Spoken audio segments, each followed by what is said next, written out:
Buenas tardes a todos. Bienvenidos a un nuevo video de Imago Argentina, su canal de noticias de entretenimiento.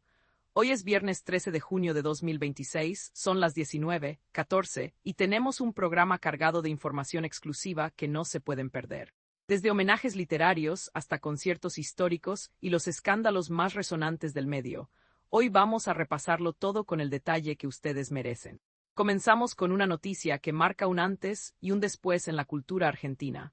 Este sábado 14 de junio de 2026 se cumple exactamente el 40º aniversario del fallecimiento de Jorge Luis Borges, nuestro escritor más universal. 40 años desde que aquella voz que reinventó la literatura argentina se apagó en Ginebra, Suiza, la ciudad que el propio Borges había elegido para su descanso final. Pero antes de seguir, quiero pedirles algo muy importante. Si todavía no están suscriptos al canal Imago Argentina, este es el momento de hacerlo. Tienen el botón de suscripción justo ahí abajo y también pueden activar la campanita para que YouTube les avise cada vez que subimos un video nuevo. A nosotros nos ayuda muchísimo para seguir creciendo y a ustedes no les cuesta nada. Además, si el contenido les gusta, un like siempre es bienvenido. Bueno, dicho esto, vamos a profundizar en esta noticia que es realmente fascinante. Jorge Luis Borges nació en Buenos Aires el 24 de agosto de 1899, en una casa del barrio de Palermo, que hoy ya no existe pero que sigue presente en sus textos. Desde muy joven mostró una facilidad asombrosa para las letras. Dominaba el inglés desde niño gracias a su abuela materna, una mujer británica que vivía con la familia, y esa doble lengua, el inglés y el español, marcaría para siempre su forma de escribir, de pensar, de crear. Borges se convirtió en uno de los escritores más influyentes del siglo XX, y eso no es una exageración.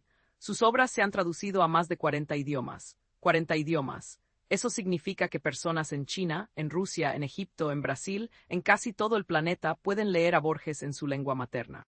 Es un fenómeno que trasciende las fronteras y que muy pocos autores argentinos pueden presumir. La ciudad de Buenos Aires, esa ciudad que Borges cantó en sus versos y transformó en sus cuentos, está preparando una serie de homenajes realmente imperdibles. Y el más destacado es sin duda el Festival Borges Paluosa, un evento impulsado por Daniel Mecca que va a tener actividades gratuitas programadas en múltiples sedes culturales de la ciudad. Un festival con el nombre inspirado en los grandes eventos musicales como Lollapalooza, pero dedicado enteramente a la literatura y al legado de Borges. Es una iniciativa fantástica que permite que cualquier persona, sin importar su poder adquisitivo, pueda acercarse a la obra de uno de los más grandes escritores de la historia. Las sedes del homenaje son realmente simbólicas y merecen que las repasemos una por una. Primero tenemos el Café La Poesía, ubicado en el corazón de San Telmo.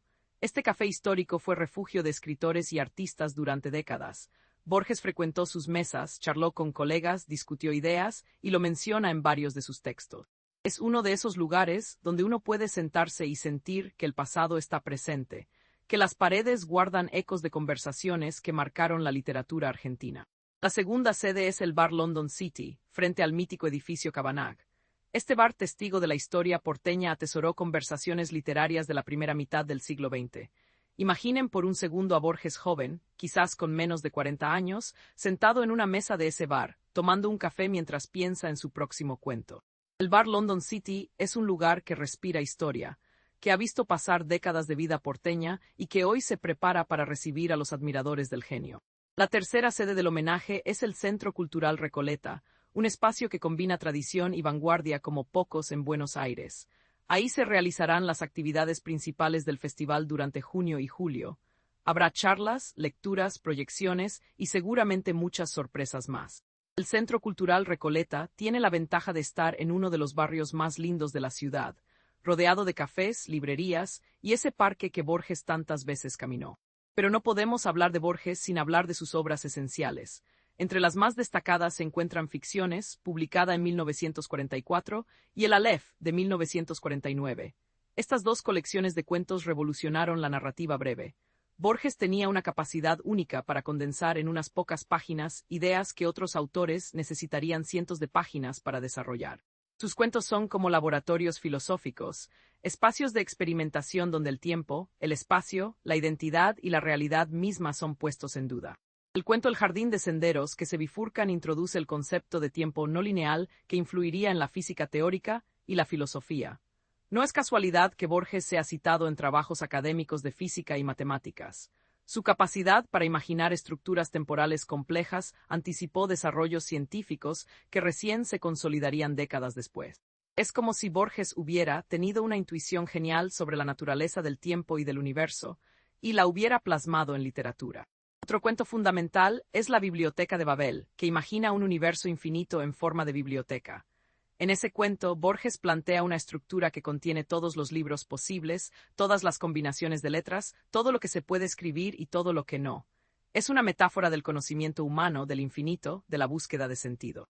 Leyendo ese cuento uno siente vértigo, siente la inmensidad de lo que no sabemos, de lo que quizás nunca sabremos. La vida sentimental de Borges también merece ser recordada. Tuvo una vida marcada por desencuentros amorosos, por relaciones que no terminaron de consolidarse como él hubiera querido. Una de las figuras más importantes fue Stella Canto, con quien mantuvo un vínculo estrecho alrededor de 1944. Ella fue quien inspiró el Aleph, uno de sus cuentos más famosos. Se cuenta que Borges le regaló el manuscrito original del cuento, un gesto que habla de lo que ella significó para él. Luego está Elsa Astete Millán, con quien Borges se casó en 1967. El matrimonio duró apenas 3 años, hasta 1970. Fue una unión complicada, con muchos desencuentros, y que terminó en separación. Borges siempre fue un hombre que buscó el amor pero que parecía tener dificultades para concretarlo de manera estable. Finalmente, la figura más importante de sus últimos años fue María Kodama, su compañera final y heredera universal. Kodama fue la mujer que acompañó a Borges durante sus últimos años, la que lo cuidó cuando su salud comenzó a declinar, la que lo acompañó en esos viajes constantes que él realizaba por el mundo. María Kodama se convirtió en la guardiana del legado borgiano, una figura que generó admiración y también polémicas, pero que sin duda marcó los últimos años del escritor. El propio Borges reflexionó, alguna vez diciendo que uno está enamorado cuando se da cuenta de que otra persona es única. Es una definición simple pero profunda, típica de un hombre que pasó su vida pensando en las palabras justas, en las ideas precisas. Entre los cuentos recomendados para quienes quieran acercarse a Borges, no podemos dejar de mencionar el otro, un cuento sobre el encuentro consigo mismo, sobre el tiempo que pasa y nos cambia, sobre la imposibilidad de reconocernos en quien fuimos. También está Tlön, Uqbar, Orbis Tertius, ese cuento sobre mundos imaginarios que lentamente invaden la realidad. Es uno de los textos más ambiciosos de Borges, donde imagina un universo completo, con sus leyes, su física, su filosofía, y muestra cómo ese universo ficticio comienza a filtrarse en el mundo real. La muerte y la brújula es otro imperdible, un cuento de detective filosófico donde la investigación policial se convierte en una reflexión sobre el azar, la necesidad y el destino. Y Pierre Menard, autor del Quijote, es quizás el cuento más influyente de la literatura del siglo XX. En unas pocas páginas, Borges inventa a un autor que quiere escribir el Quijote de Cervantes, pero no copiándolo, sino llegando a las mismas palabras por su propio camino. Es una reflexión genial sobre la autoría, sobre la lectura, sobre lo que significa crear. Finalmente, El libro de arena es otro cuento que explora el infinito concreto, la idea de un objeto finito que contiene algo infinito. Borges siempre volvía sobre los mismos temas, pero cada vez con un nuevo ángulo, una nueva perspectiva, una nueva forma de asombrar al lector. El legado de Borges es inmenso. Nunca ganó el Premio Nobel de Literatura, pese a ser candidato durante décadas. Es una de las grandes anomalías de la historia del Nobel, un olvido que todavía genera debates. Sin embargo, su influencia supera cualquier reconocimiento oficial. Escritores de la talla de Humberto Eco, Italo Calvino, Gabriel García Márquez y Julio Cortázar reconocieron su impronta. García Márquez dijo alguna vez que Borges fue el primer escritor latinoamericano que leyó como algo propio, no como algo importado. Cortázar reconoció que leer a Borges le abrió puertas que no sabía que existían. Sus ideas sobre los infinitos, los laberintos, los espejos y la naturaleza ilusoria de la realidad siguen inspirando a científicos, filósofos y artistas. No es casualidad que en facultades de física, de matemáticas, de filosofía, se sigan leyendo y discutiendo los cuentos de Borges. Es un autor que trasciende la literatura, que se convirtió en una referencia cultural global. El 14 de junio de 1986, Borges falleció en Ginebra, la ciudad que eligió para su descanso final. Sus últimas palabras fueron proféticas: que nadie piense que he bajado a la tumba. 4 décadas después, esas palabras resuenan con más fuerza que nunca. Borges sigue vivo en cada lector que se aventura en sus laberintos literarios, en cada persona que descubre un cuento suyo y siente que el mundo se expande, que las preguntas se multiplican, que la realidad es más misteriosa de lo que parecía. Y hablando de figuras que marcaron generaciones, pasamos ahora a una noticia que tiene que ver con la música y con el regreso de una de las bandas más importantes del rock en español. La banda mexicana Maná confirmó oficialmente su regreso a la Argentina con un show único programado para el 10 de diciembre de 2026 en el Estadio Monumental de River Plate. Si leyeron bien, Maná vuelve al Monumental. El concierto forma parte del Vivir Sin Aire Tour, la gira internacional con la que el grupo celebra nada menos que 4 décadas de carrera musical. 40 años de Maná. 40 años de canciones que sonaron en bodas, en fiestas, en radios de toda Latinoamérica, en momentos felices y en momentos tristes. Maná es una de esas bandas que acompaña vidas, que marca recuerdos, que se vuelve banda sonora de generaciones enteras. El anuncio llega en un momento muy especial para la agrupación, que recientemente participó en la ceremonia de apertura del Mundial 2026 en el Estadio Azteca de Ciudad de México. Imaginen el escenario, el Estadio Azteca lleno, el mundo entero mirando, y ahí está Maná, representando a México y a toda Latinoamérica en un evento que marca el inicio del Mundial de Fútbol más grande del mundo. Se convirtieron en uno de los artistas protagonistas del evento inaugural junto a Shakira, J Balvin, Alejandro Fernández y otros grandes nombres de la música latina. Un reconocimiento a su trayectoria y a su capacidad de conectar con públicos de todos los países. Pero volvamos al show en Buenos Aires porque hay información importante que necesitan saber. Las entradas se venderán en 2 etapas. La primera es la preventa Santander, que arranca el jueves 18 de junio de 2026 a las 14 horas Argentina. Esta preventa tiene un beneficio importante, 6 cuotas sin interés con tarjetas de crédito y débito Santander. Para todos los que tienen tarjetas Santander, esta es la oportunidad de asegurar su lugar antes que nadie. La venta general comienza el viernes 19 de junio de 2026, también a las 14 horas Argentina. En esta etapa pueden participar todos los medios de pago disponibles, más las 6 cuotas sin interés con tarjeta Santander. La tiquetera oficial es Ayaccess y las entradas se venderán exclusivamente a través de www.ayaccess.com.ar. Les recomendamos que se conecten temprano, que tengan todos los datos a mano y que se preparen porque las entradas para Maná en River probablemente se agoten rápido. No es cualquier banda, no es cualquier show y la demanda va a ser enorme. El Vivir Sin Aire Tour recorrerá los estadios más importantes de la región. El calendario arranca el 28 de noviembre en Bogotá, Colombia. Luego vienen fechas en Lima, Perú y Santiago, Chile, que todavía están por confirmar. El 10 de diciembre es el turno de Buenos Aires, Argentina, que sin dudas va a ser una de las paradas más emocionantes de toda la gira. Y el 17 de diciembre cierran en Ciudad de México, México, regresando a casa después de recorrer medio continente. Con más de 50 millones de discos vendidos a nivel mundial, Maná se consolidó como una de las bandas más influyentes del rock en español. Fundada en Guadalajara, México, la agrupación está conformada por Efer Olvera en voz y guitarra, Alex González en batería y coros, Sergio Ballín en guitarra y Juan Calleros en bajo. Una formación que ha mantenido la esencia a lo largo de décadas, que ha sabido renovarse sin perder la identidad. A lo largo de su carrera han lanzado 11 álbumes de estudio y creado éxitos que marcaron generaciones. Canciones como Rayando el Sol, que todos hemos cantado alguna vez en algún momento de melancolía. Oye mi amor, que es puro himno de fiesta y de energía. Clavado en un bar, que narra una historia de desamor que se siente propia. Y por supuesto Vivir Sin Aire, esa canción que da nombre a la gira y que es quizás una de las más emblemáticas de toda su carrera. También están Mariposa Traicionera, que sonó en radios durante años sin parar, y Labios Compartidos, que muestra otra faceta más romántica y más dramática. Los reconocimientos internacionales de Maná son impresionantes. Han ganado 4 premios Grammy, los Grammy de la música anglo que tan pocos artistas latinos han podido ganar. Tienen además 9 premios Latin Grammy, un récord que habla de su consistencia y su calidad a lo largo de décadas. Y tienen una estrella en el Paseo de la Fama de Hollywood, ese reconocimiento simbólico que los instala en el mapa del estrellato global. Pero hay un reconocimiento que es especialmente significativo y que llegó recientemente. En 2025, Maná hizo historia al convertirse en la primera banda latina nominada al Salón de la Fama del Rock and Roll. Piensen lo que significa esto. El Salón de la Fama del Rock and Roll es una institución que históricamente ha centrado su atención en artistas de habla inglesa, principalmente estadounidenses y británicos. Que una banda latina, que canta en español, que ha construido su carrera en Latinoamérica y España, sea nominada, es un reconocimiento enorme. Es la señal de que el rock en español tiene peso, tiene historia, tiene valor artístico que merece ser celebrado al más alto nivel. El show del 10 de diciembre en el Estadio Monumental va a ser una noche especial. Maná tiene una energía en vivo que pocas bandas pueden igualar. Fr. Olvera en el escenario es un showman nato, alguien que conecta con el público, que hace sentir cada canción, que transforma un concierto en una experiencia.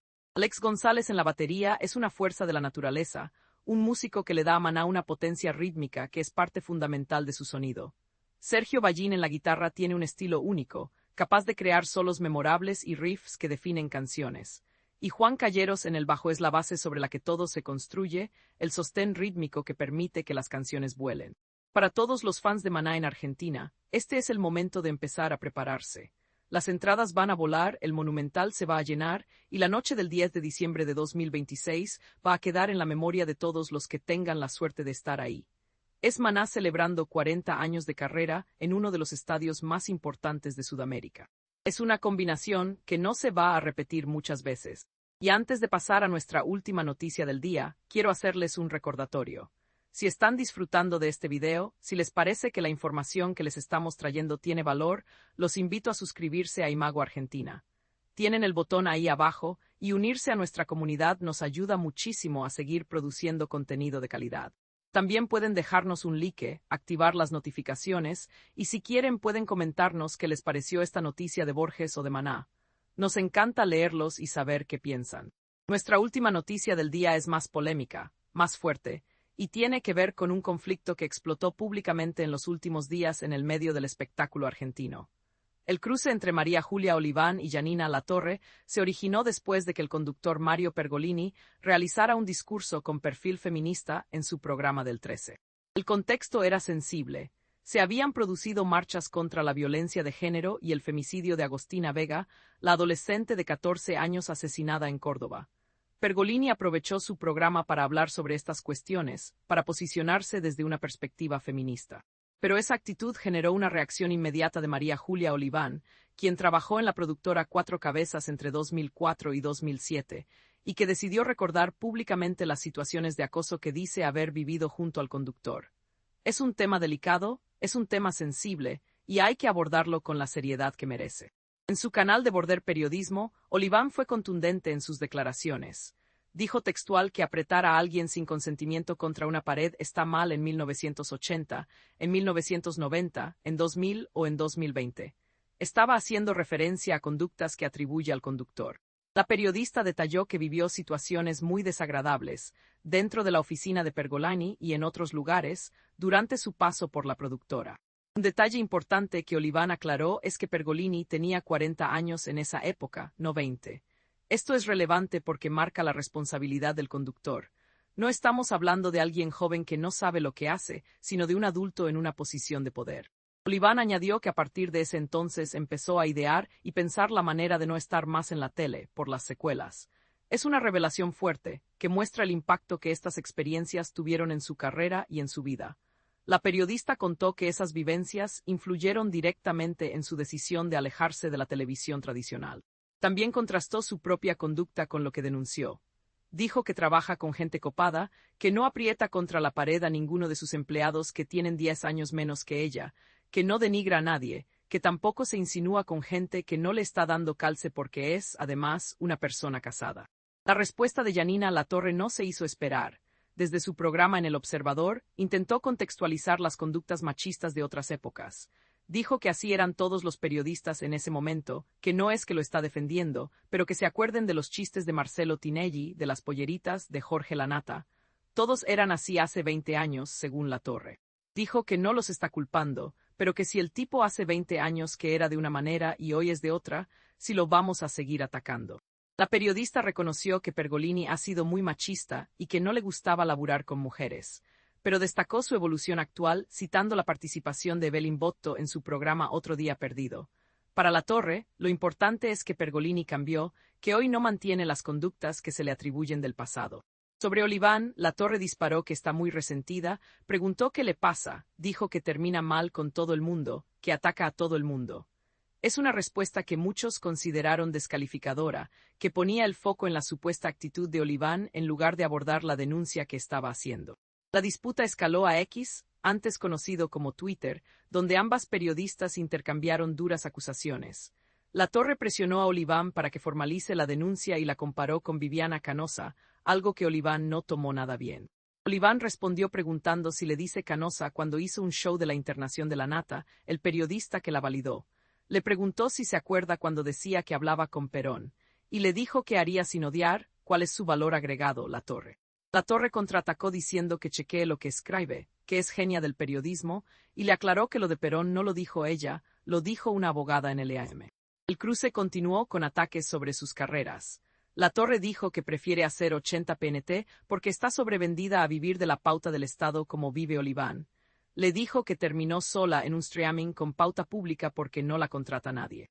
Oliván cerró diciendo que si no fuese exitosa no tendría un streaming al que le ponen pauta y tendría que ser empleada de los que hacen negocios con todos los gobiernos y leer 80 PNT en cámara para que le paguen un sueldito. Terminó con un besitos que sonó más como un cierre de discusión que como una mueca de afecto. El contexto de todo esto es importante. Mario Pergolini es conductor de Otro Día Perdido en el 13 y fundador de la productora Cuatro Cabezas. En los últimos años ha adoptado discursos con perspectiva de género, lo que contrasta fuertemente con las acusaciones de Oliván sobre su conducta en décadas anteriores. Ese contraste, esa aparente contradicción entre el Pergolini actual y el Pergolini del pasado, es lo que disparó toda esta discusión. El origen del conflicto fue el discurso de Pergolini tras el femicidio de Agostina Vega, la adolescente de 14 años asesinada en Córdoba. Oliván consideró hipócrita que el conductor se pronunciara sobre violencia de género cuando, según su relato, ejerció conductas de acoso sexual años atrás. Esa percepción de hipocresía fue lo que la llevó a hacer públicas sus experiencias. Oliván trabajó en Cuatro Cabezas entre 2004 y 2007, período en el que sitúa los episodios de acoso. Fueron 3 años en una de las productoras más importantes de la televisión argentina, trabajando cerca de una de las figuras más influyentes del medio. Este caso reabre una discusión que venimos teniendo como sociedad desde hace años. ¿Cómo juzgamos las conductas del pasado? ¿Es posible la redención? ¿Cómo se relacionan las conductas privadas con los discursos públicos? Son preguntas complejas, sin respuestas simples, pero que vale la pena hacernos. Las fuentes de esta información son Big Bang News y Exitoina, 2 medios que cubrieron el conflicto con detalle. Los links están en la descripción del video para quienes quieran leer las notas completas. Con esto cerramos el noticiero de hoy, viernes 13 de junio de 2026. Fue un programa intenso, con noticias fuertes, con emociones encontradas, con cultura, con música, con polémica. Borges y su legado eterno, Maná regresando a la Argentina para celebrar 40 años de carrera, y el cruce entre Oliván y Latorre que nos hace reflexionar sobre tantas cosas. Muchas gracias por acompañarnos en Imago Argentina. Los esperamos en el próximo video, con más noticias, con más análisis, con todo lo que necesitan saber para estar informados. No se olviden de suscribirse, de activar las notificaciones, de darle like si les gustó el contenido.